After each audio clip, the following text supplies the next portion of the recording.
नियमन करने वालों में यम को अपना स्वरूप बतलाने का क्या अभिप्राय है?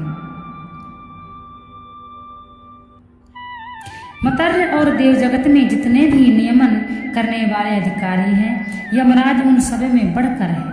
इनके सभी दंड न्याय और धर्म से युक्त, हितपूर्ण और पापनाशक होते हैं। ये भगवान के ज्ञानी भक्त और लोकपाल भी हैं। इसीलिए भगवान ने इनको अपना स्वरूप बतलाया है।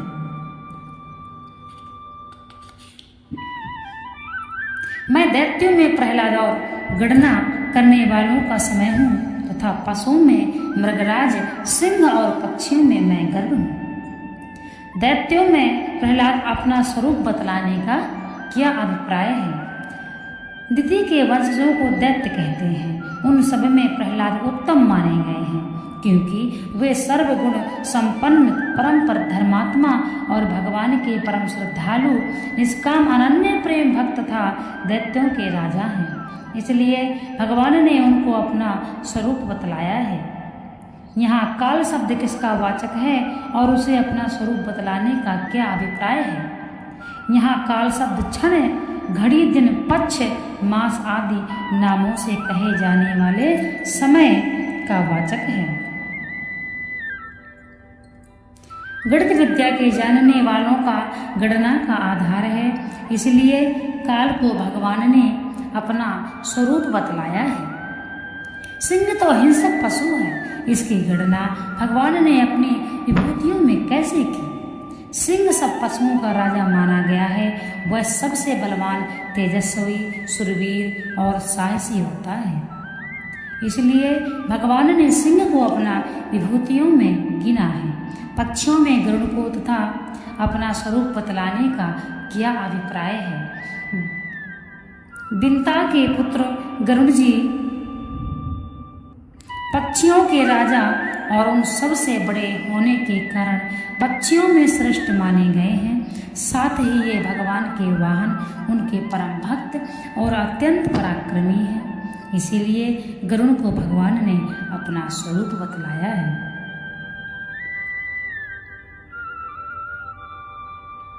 मैं पवित्र करने वालों में वायु और शास्त्रधारियों में श्री राम हूँ तथा मछलियों में मगर हूँ और नदियों में मैं श्री भगीरथी गंगा जी हूँ। इस प्रकार से भगवान अर्जुन को राम शब्द दशरथ पुत्र भगवान श्री रामचंद्र जी का निवाचक है।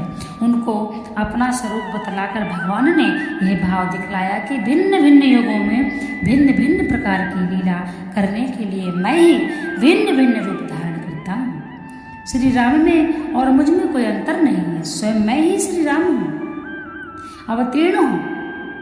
मछलियों में मगरमच्छ को अपनी विभूति बतलाने का क्या अभिप्राय है?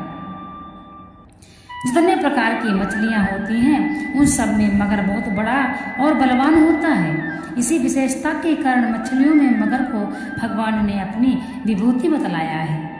नदियों में गंगा को अपना स्वरूप बतलाने का क्या अभिप्राय है? अर्थात श्री भागीरथी गंगा जी समस्त नदियों में परम श्रेष्ठ हैं। ये श्री भगवान के चरणों से उत्पन्न परम पवित्र पुराण और इतिहासों में इनका बड़ा भारी महात्म्य बतलाया गया है। इसके अतिरिक्त यह बात भी है कि एक बार भगवान विष्णु स्वयं श्री द्रव्य रूप होकर बहने लगे